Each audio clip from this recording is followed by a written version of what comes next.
अस्सलाम वालेकुम to everyone. आप देख रहे हैं मेरी कामयाबी चैनल और आज हमारे साथ मौजूद है मारिया ताहिर चौधरी, जो कि एक लीगल कंसल्टेंट है और एंटी लॉ चौधरी फिल्म को चला रही हैं और जो हमारा सिस्टम है उसको मजीद बेहतर बना रही हैं, हमारी कम्युनिटी को मजीद स्ट्रॉन्ग कर रही हैं और एक ये होनहार और काबिल लॉयर हैं। तो जानना चाहेंगे इनके सफर का आगाज किस तरह हुआ। Let's start our show.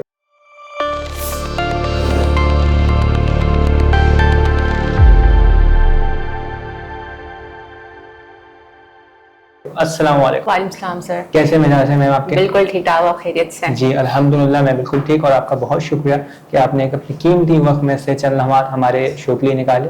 Thank you very much. Thank you so much for having me here और आपने मुझे अपॉर्चुनिटी दी, बहुत शुक्रिया। अच्छा, मुझे ये बताएगा कि आप मतलब लॉयर बनी तो बचपन से ड्रीम था या पेरेंट्स की तरफ से सजेशन थी? बाय लॉ में आना मेरा बाय चॉइस नहीं था। मैं बचपन से जर्नलिस्ट बनना चाहती थी बेसिकली, और मतलब मुझे इतना पैशन था कि स्कूल टाइम से जब जैसे जंग अखबार आती थी उसमें एडिटोरियल्स देखकर सलीम साफी, हामिद मीर के पढ़ के कॉलम्स में अपना ओपिनियन जनरेट करती थी व्हेन आई वाज इन 5 और 6 क्लास। फिर शुरू से सॉर्टेड था जर्नलिज्म करनी है। फिर जब मैं इंटर में आई तो मुझे मालूम हुआ कि मास कम्युनिकेशन मीडिया साइंसेस करने के लिए आपको पहले बैचलर्स की डिग्री ज़रूरी है। तो उस वक्त इंटर था, कॉमर्स बैकग्राउंड था मेरा, तो सोचने लग गई बीबीए कर लेती हूँ फॉर द टाइम बीइंग, या कुछ इस तरीके से कर लेती हूँ बीकॉम वगैरह। तो मेरे फादर ने फिर पहली दफ़ा जो है अपनी ख्वाहिश का इजहार किया था कि मैं चाहता हूँ कि आप लॉ फील्ड में आओ।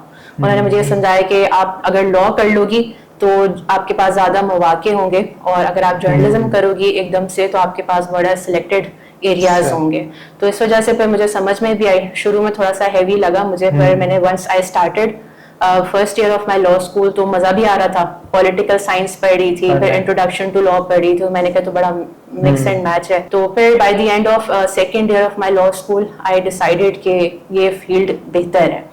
तो now after so many years जब अभी मैं कभी बैठकर सोचूं अकेले में कि जर्नलिज्म कर लेती तो क्या होता, या अब लॉ कर रही हूँ तो क्या डिफरेंस है, तो आई फील कि अब जो हालात हैं मुल्क के उसके हिसाब से ये फील्ड बेहतर है एज कम्पेयर टू जर्नलिज्म। तो आप किस टाइप के केसेस हैं जो हैंडल करती हैं और क्या आपका सिनेरियो होता है? प्रैक्टिकली स्पीकिंग जो केस आता है वो मैं ले लेती हूँ कि ऑलरेडी मार्केट बहुत सैचुरेटेड है, तो और ना इतने कोई हम एक्सपीरियंस लॉयर है कि नखरे दिखाएं। तो अगर मैं आपके क्वेश्चन को थोड़ा सा मॉडिफाई करूं तो मैं ये बता सकती हूँ कि किस तरीके के ज्यादा केसेस जो है मेरे पास मोस्टली मेरे पास प्रॉपर्टी मैटर्स आते हैं। प्रॉपर्टी के अलावा मेरे पास इनहेरिटेंस मैटर्स आते हैं। फिर अगर स्पेशलाइज तरफ में चली जाऊं तो ट्रेडमार्क कॉपीराइट फाइलिंग्स हैं, फिर एनजीओ रजिस्ट्रेशन, फार्मेसी रजिस्ट्रेशन होती है, या फिर ट्रस्ट रजिस्ट्रेशन, कोऑपरेटिव सोसाइटीज। उसके अलावा सर्विस लेबर की एडवाइजरी भी है और उसके साथ साथ केसेस भी हैं। और क्रिमिनल लॉ की तरफ अगर मैं देखूं तो क्रिमिनल लॉ में ज़्यादातर जो मेरे पास केसेस आते हैं चेक बाउंस 489F आते हैं, और उसके साथ साथ फैमिली लॉ भी चलता है। Although I do not like proceeding family cases, but family cases होते हैं लेती हूँ, बट पर्सनली मुझे पसंद नहीं है फैमिली लॉ। अच्छा, जिस तरह की आपकी फील्ड है लॉ और केसेस भी आते हैं, हैंडल भी करती हैं, तो आजकल हमारे यहाँ देखा जाता है कि वकीलों पे भी अटैक होते हैं, उनको भी नुकसान पहुंचाया जाता है। जाहिर सी बात है अगेंस्ट पार्टी होती है, तो इस तरह का सिनेरियो होता है हमारी सोसाइटी के अंदर। तो फैमिली की तरफ से क्या रुझान होता है, मतलब थोड़ा सा डर भी होता है, तो किस तरह ओवरकम करते हैं इस चीज को? मैं अपनी अगर बात करूं, ठीक है, जाहिर है अगर लॉ फील्ड में आप हैं तो आपके पास हर किस्म के केसेस आ रहे होते हैं, सही है। तो मैं अगर सिर्फ अपनी बात करूंगी, मैं अपनी बात अगर मैं करूं तो मैं हमेशा केसेस देख कर लेती हूँ, ठीक है। मैं पहले देखती हूँ क्लाइंट का बैकग्राउंड क्या है, क्लाइंट कौन है, किस नौयत का केस लेकर आ रहा है, वो जेन्युइन केस है भी या नहीं है। मोस्टली ऐसा भी होता है कि on the face of it आपको लग रहा होता है जेन्युइन केस है, लेकिन during the course of the proceedings आपको पता चलता है कि जेन्युइन केस नहीं है। हाँ, बात कोई फेक केस भी होता है। तो मैं बेसिकली अपने केसेस बहुत देखभाल के लेती हूँ, मतलब कोई जेन्युइन केस हो और कोई ज्यादा लड़ाई झगड़े वाला केस ना हो, मतलब जिसमें पर्सनली लॉयर के ऊपर अटैक हो जाए। पर्सनली जब लॉयर्स पर अटैक होते हैं ना, उसके बहुत सारे फैक्टर्स हैं, ठीक है। वो ऐसा नहीं है कि दो पार्टीज के दरमियान कोई केस है उसमें पार्टीज जो है वकील के साथ पर्सनल हो गई, ऐसा होता है, ऐसा मैं नहीं कह रही कि नहीं होता, होता है, लेकिन ऐसा नहीं है कि वकीलों के ऊपर जब अटैक होता है उसका रीजन जो है वो सिर्फ यही होता है केसेस के वाले, उसके वेरियस फैक्टर्स हैं, डिफरेंट एस्पेक्ट होते हैं, डिफरेंट एस्पेक्ट्स हैं। अच्छा, हम देखते हैं हमारी जो अदालती निज़ाम है उसमें केसेस बहुत लंबे और बहुत लंबे पीरियड तक चलते हैं, सुनवाई देर से होती है या केस खारिज कर दिया जाता है। और मतलब बास केसेस तो ऐसे भी मैंने देखे कि उस बंदे को मतलब बरी व जिम्मा करार दे दिया जाता है और बाद में पता चलता है वो उसका इंतकाल भी हो गया, उसके बाद उसके इंसाफ के हक में केस आता है। तो इतना डिले क्यों है हमारे सिस्टम के अंदर? ये बड़ा मुश्किल सवाल है कि डिले क्यों है, बट ये बड़ा एक बेसिक चैलेंज है हमारी जुडिशल सिस्टम में। डिले वेरियस फैक्टर्स अगेन, आपके प्रोसीजरल डिलेज भी हो सकते हैं, आपके जो है वो डेलिब्रेट डिलेज भी हो सकते हैं, फिर आपकी कभी स्ट्राइक्स हो जाती हैं, कभी आपके पब्लिक हॉलीडेज हैं। इन व्हाटसोएवर मैनर जिस तरीके से भी डिले हो रहा है, होता यह है इसका एक एडवर्स इफेक्ट है जो मैं थोड़ा सा हाईलाइट करना चाहती हूँ, अगर आपकी इजाजत है तो।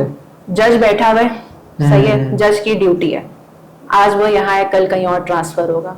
वकील की ड्यूटी है, वो रोज आता है कोर्ट आता है। सबसे ज्यादा जो सफर करते हैं ना इसके अंदर, वो करते हैं लिटिगेंट्स, जो अपना मुद्दा लेकर आते हैं कोर्ट के अंदर। ठीक है, मुद्दा लेकर आते हैं, पहले आप ट्रायल कोर्ट से उनको गुजारो, फिर एपिलेट कोर्ट में जाओ, हाई कोर्ट, सुप्रीम कोर्ट। तो एक बड़ा फ्रस्ट्रेटेड और एग्जॉस्टिंग ये पूरा जो है ना वो एक प्रोसीजर है।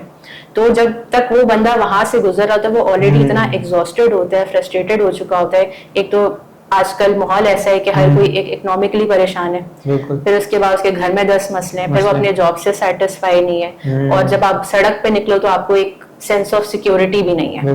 तो जब आप ऑलरेडी इतने परेशान हो, उसके बाद आप जुडिशियल सिस्टम से भी आप अपना कॉन्फिडेंस लूज करना शुरू कर देते हो। तो इन डिलेज की वजह से सोसाइटी में एडवर्स इफेक्ट एक ये आया है कि लोग वो अल्लाह हिसाब किताब नहीं होता, वन डे जस्टिस डिलीवर्ड, उसके ऊपर आ गए।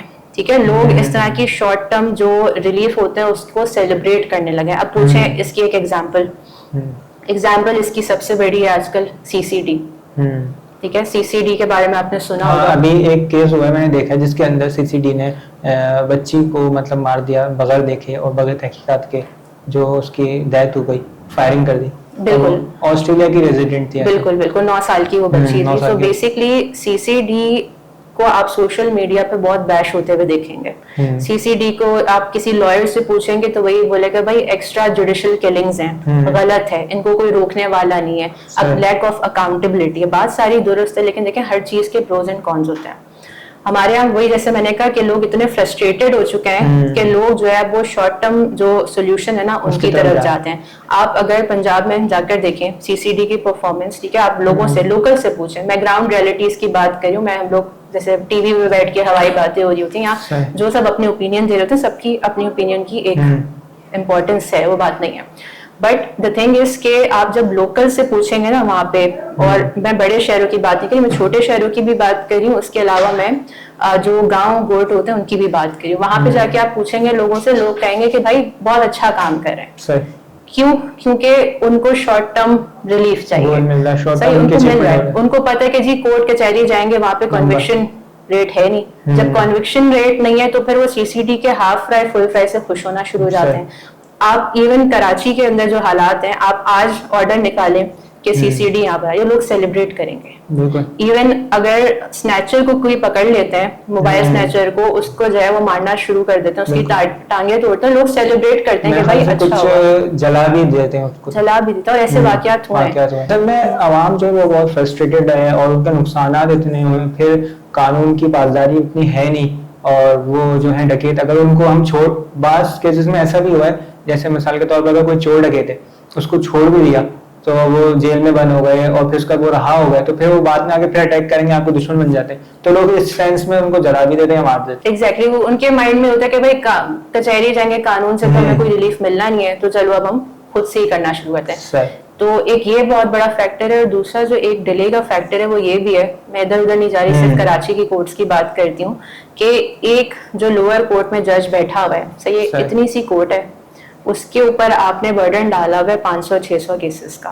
ठीक है, उसके पास 2 से 3 स्टाफ है, एक स्टेनो है, एक रीडर है, उसने वो केसेस चलाने भी हैं, प्रोसीड भी करना है, उसके बाद उनकी जजमेंट्स भी लिखनी है। मतलब इट्स नॉट ह्यूमनली पॉसिबल, अगर कोई 8:30 बजे से लेके आके 3:30-4 बजे तक भी बैठ रहा है, वो केस कोर्ट चला रहा है, फिर जाके जो है वो अपनी जजमेंट्स कर रहे हैं, तो वो वाली एक एस्पेक्ट को भी हम इग्नोर नहीं कर सकते कि वर्कलोड ज्यादा है, जजेस कम है। बिल्कुल ऐसी कंज्यूमर राइट के हवाले से क्या हमारे आवाम में बेसिक नॉलेज नहीं है? कंज्यूमर राइट्स के हवाले से हमें सबसे पहले ना ये नॉलेज नहीं है कि जब हम कोई चीज खरीद रहे होते हैं, ठीक है, उसको सबसे पहले हमें देखना है कि हम खरीद क्या रहे हैं, ठीक है, उसके बारे में इंटेरोगेट करना है, इंक्वायर करना है, उसके बाद हमने वो चीज परचेज करनी है।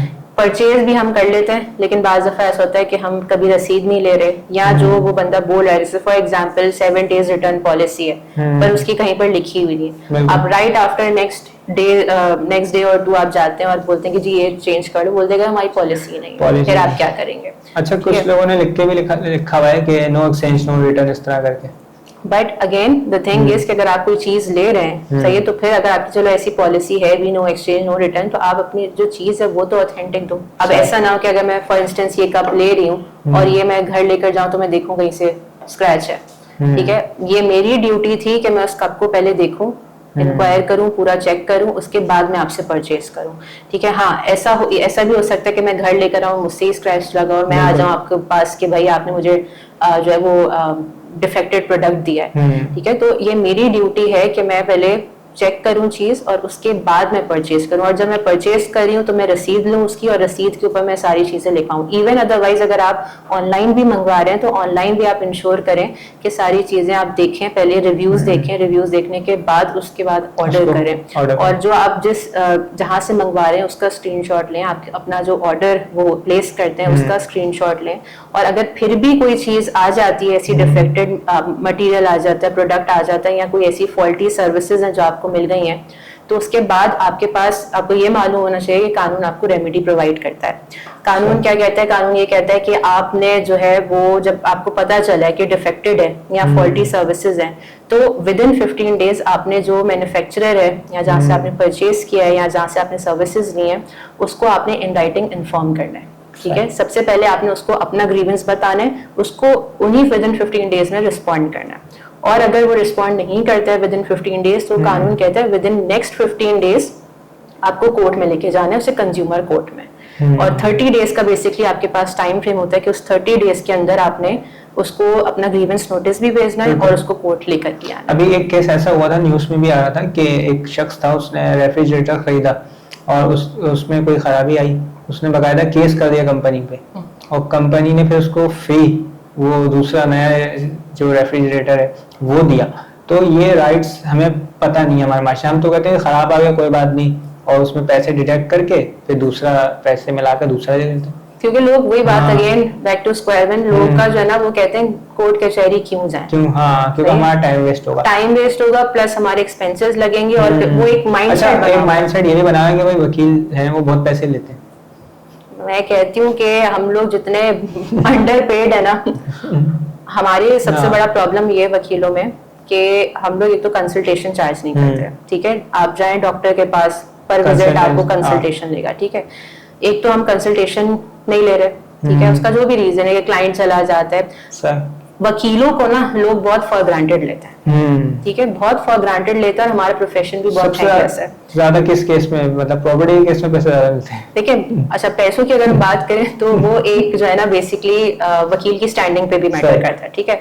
अब एक हाई लेवल वकील अगर सुप्रीम कोर्ट का वकील है या उसने उसके पास जो है वो मतलब कह लेंगे बहुत ज्यादा एक्सपीरियंस है, तो अपने एक्सपीरियंस के हिसाब से चार्ज करता है, ठीक है। तो वो एक जो माइंड सेट है कि वकील पैसे बहुत लेते हैं, ऐसा नहीं है कि हर वकील लेता है पैसे। मैंने जैसे कहा मार्केट ऑलरेडी बहुत सैचुरेटेड है। आप किसी को 2 लाख रुपए एक केस का बोले फॉर एग्जांपल, तो 1 लाख पे करने वाला भी वकील मिलेगा, 50,000 पे करने वाला भी मिलेगा, और आपको 25,000 में करने वाला भी वकील मिलेगा, ठीक है। तो ये एक मिसकॉन्सेप्शन है, और वकीलों को वैसे भी पैसे जो क्लाइंट्स देते हैं ना वो भी बहुत रुला के देते हैं। बिल्कुल ऐसे ही। अच्छा, हम देखते हैं जैसे हमारे माशरे के अंदर एक तो डिवोर्स रेशियो बहुत ज्यादा हाई हो गया, और उसके केसेस बहुत ज्यादा कॉमन है, और ज्यादातर लव मैरिजेस के अंदर जो है डिवोर्स रेशियो है, तो क्या वजह समझती हैं आप कि क्यों हो? हमारे माशरे में ना, जो अगेन मेरा ओपिनियन है, जो मैंने ऑब्जर्व किया और इतने मैंने जो केसेस चलाए हैं, एक तो हमारे माशरे में ना टॉलरेंस खत्म हो गया है, बर्दाश्त नहीं है,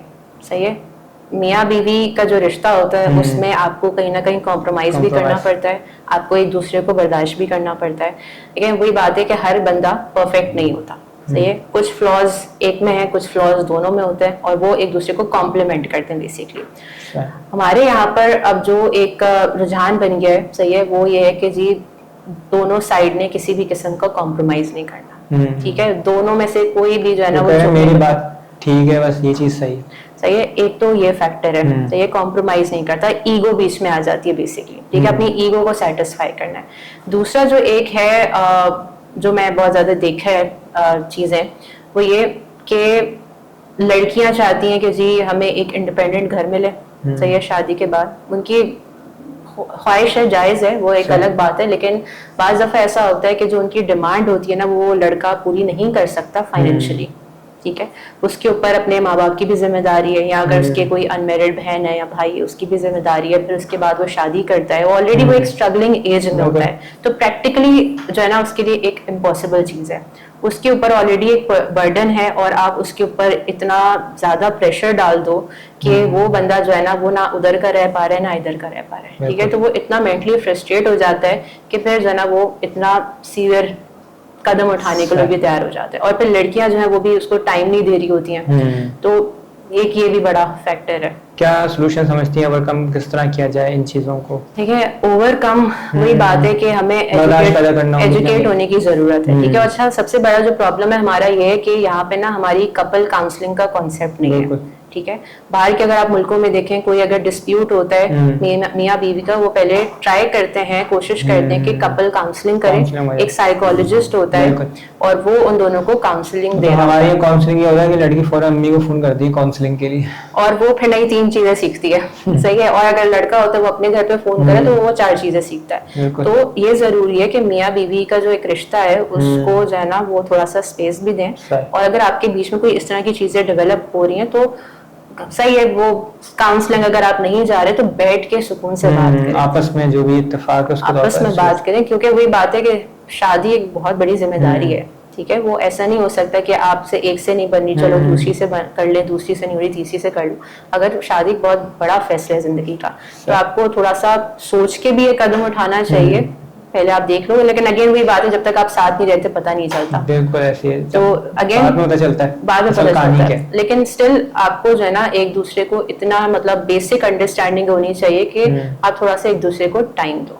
और सबसे बड़ी चीज ये कि अगर आपकी नहीं बन रही है, ठीक है, तो फिर आप जो है ना वो औलाद नहीं करो, क्योंकि सबसे ज्यादा जो सफर करती है ना वो औलाद करती है, और औलाद जब हो जाती है तो जितना मैंने फैमिली केसेस में ये देखा है कि जब ईगो बीच में आ जाती है, माँ की भी और बाप की भी, सही है। बाप क्या करता है, वो फाइनेंशियली अपना हाथ खींचता है, ठीक है, तंग करने के लिए, और जो माँ है वो बच्चे का ब्रेन वॉश करना शुरू कर देती है अगेंस्ट फादर कि ठीक है मैं इससे नहीं मिल पाऊंगी। तो उसमें जो है ना उसकी को पेरेंटिंग का जो वो एक कॉन्सेप्ट है ना, वो बच्चे का वो जिंदगी भर के लिए वो ट्रॉमेटाइज हो जाता है। थैंक यू वेरी मच, आपने अपना कीमती वक्त हमारे निकाला और बहुत अच्छा लगा आपसे मिलकर और इतनी सारी चीजें सीखने को मिली। उम्मीद है हमारी ऑडियंस को भी जो इंसाइटफुल बातें हमने की हैं कुछ सीखने को मिला होगा, और एक तो लॉ के हवाले से हमारी एक रहनुमाई हुई जो आपने की और हमारे लोगों की। थैंक यू वेरी मच, बहुत शुक्रिया। तो नाज़रीन मिलते हैं फिर किसी नए एपिसोड में, तब तक रखिएगा अपना ख्याल। अल्लाह हाफिज। एक नई पर्सनैलिटी के साथ, एक नए सेगमेंट के साथ फिर से पेश खिदमत होंगे। अल्लाह हाफिज।